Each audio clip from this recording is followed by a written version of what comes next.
Why did Otto Hightower want Aegon on the Iron Throne? House of the Dragon explained. Why did Otto Hightower want Aegon on the Iron Throne? At first, it seems like a simple political decision. King Viserys I Targaryen had officially named Rhaenyra his heir. Everyone knew it. The lords of Westeros had sworn to her. And for years, Otto Hightower served as one of the people responsible for maintaining that succession. So why did Otto eventually turn against Rhaenyra and push Aegon toward the throne? The answer is much more complicated than simply saying Otto wanted his grandson to become king. Because Otto's real goal was power, security, and control. And in his mind, putting Aegon on the Iron Throne was the best way to protect the Hightower family. To understand Otto's decision, we have to go back to the beginning. Otto Hightower was one of the most powerful men in Westeros. He served as Hand of the King under Viserys. But unlike someone like Daemon Targaryen, Otto didn't have a dragon. He didn't have the Targaryen bloodline that gave the royal family its ultimate power.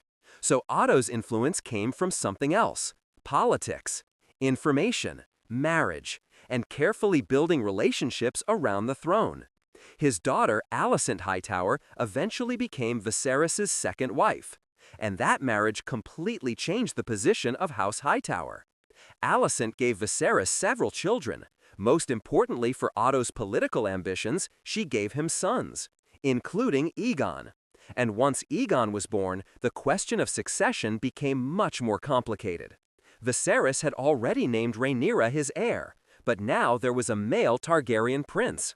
And in Westerosi tradition, that mattered enormously. Aegon was the king's firstborn son. He was a male Targaryen, and many lords would naturally view him as a more traditional candidate for the throne. Otto understood this immediately. But there's an important point here. Otto did not necessarily begin with a master plan to replace Rhaenyra. In fact, when Viserys first named Rhaenyra his heir, Otto served her interests as Hand.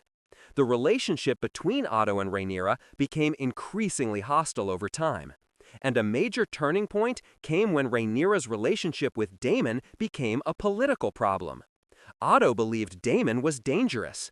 He considered Daemon reckless, ambitious, and capable of destabilizing the kingdom. He also feared that Rhaenyra's closeness to Daemon would eventually allow Daemon to gain enormous influence. That fear shaped Otto's thinking. But then Rhaenyra did something that changed the political situation completely. She married Sir Laenor Velaryon. The marriage was supposed to strengthen her claim. Instead, her children became the subject of widespread rumors. Jacaerys, Lucerys, and Joffrey were legally recognized as Rhaenyra and Laenor's children. But their appearance and their resemblance to Harwin Strong created enormous suspicion. Otto understood the political danger.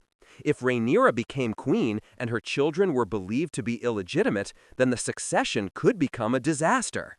And that leads to one of Otto's biggest fears. If Rhaenyra became queen, what would happen to Aegon? What would happen to the other children of Alicent?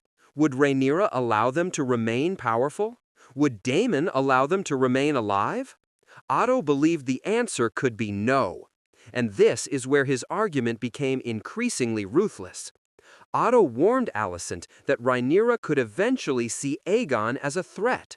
If Aegon remained alive and had a legitimate claim to the throne, he could become the center of a rebellion against Rhaenyra. In Otto's mind, that meant Aegon himself could be in danger. So Otto's argument was essentially this: if Aegon doesn't take the throne, someone might eventually try to use Aegon to take it from Rhaenyra. And if that happens, the result could be war. Otto therefore convinced himself that crowning Aegon was not simply an act of ambition. It was necessary for the survival of his family. But there was another motive. House Hightower would have enormous influence if Aegon became king. Think about the political structure. Aegon was Otto's grandson. Alicent was Aegon's mother. Otto was Aegon's grandfather. If Aegon became king, the Hightowers would have an extraordinary amount of influence at court. Otto could remain Hand. Alicent would become the king's mother. The Hightower family would be directly connected to the ruling dynasty. That was an enormous political advantage. But there is an even more interesting detail. Otto did not necessarily believe Aegon was an exceptional candidate for king. In fact, Aegon's personality was one of the biggest problems with Otto's plan. Aegon was irresponsible. He spent much of his youth drinking, visiting brothels, and avoiding responsibility. He wasn't naturally interested in governing. Otto knew this. But political power doesn't always require the person on the throne to be the most capable person in the room. A king can be influenced. A king can be surrounded by advisors. And that is where Otto saw an opportunity. Aegon could be king. Otto could help control the government. Alicent could influence Aegon. The Hightowers could become the power behind the throne. And that was arguably much more important to Otto than whether Aegon personally wanted the crown. Then came the death of King Viserys. This was the moment when Otto's entire plan became reality. Viserys died while Rhaenyra was away from King's Landing.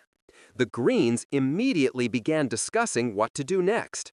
And this is where Otto finally abandoned any pretense that Rhaenyra would peacefully inherit. He wanted Aegon crowned. But not everyone agreed. Some members of the Green Council were terrified of starting a civil war. Others believed that Rhaenyra had a legitimate claim. But Otto argued that there was no safe alternative. If Rhaenyra became queen, the Greens could potentially be destroyed. So Otto moved quickly. The king's death was kept secret. Aegon was hidden. The council searched for him, and eventually they found him. Aegon initially didn't want the throne. He famously questioned why anyone would want him to become king. He understood that becoming king could mean war. But Otto and Alicent eventually convinced him. Aegon was crowned. And the dance of the dragons began. This is where Otto's plan ultimately failed. Because Otto believed political manipulation could control the situation. But once the war started, nobody was really in control anymore. Aegon became increasingly independent. Aemond became more powerful. Alicent lost influence. And Otto himself eventually lost his position as Hand. Aegon's reign also became increasingly brutal. And the very thing Otto feared, a devastating civil war, happened anyway. Millions of people suffered. The Targaryen family destroyed itself, and the dragons began dying. Otto had tried to prevent what he believed would be an existential threat to his family. Instead, his decision helped create the bloodiest conflict in Targaryen history. That's the tragedy of Otto Hightower. He believed he was being practical. He believed Rhaenyra's claim was too dangerous. He believed Aegon needed to be protected. He believed the Hightowers needed control. But his solution created an even bigger problem. And there is one final reason Otto wanted Aegon on the throne. He understood how Westeros worked. The Iron Throne wasn't simply about who had the best claim. It was about who could gather enough powerful people to enforce that claim. Otto knew the rules of the game. Rhaenyra had the legal declaration of her father. Aegon had tradition, male primogeniture, the support of the Greens, and the political machinery of King's Landing. Otto chose the side he believed could win, and he was willing to sacrifice almost everything to make that happen. So, why did Otto Hightower want Aegon on the Iron Throne? Because Aegon was his grandson. Because Otto believed Rhaenyra's succession could put Aegon and his other children in danger. Because he believed Westerosi tradition favored a male heir. And because crowning Aegon would put House Hightower at the center of royal power. But perhaps most importantly, Otto believed Aegon could be controlled. That was his biggest mistake.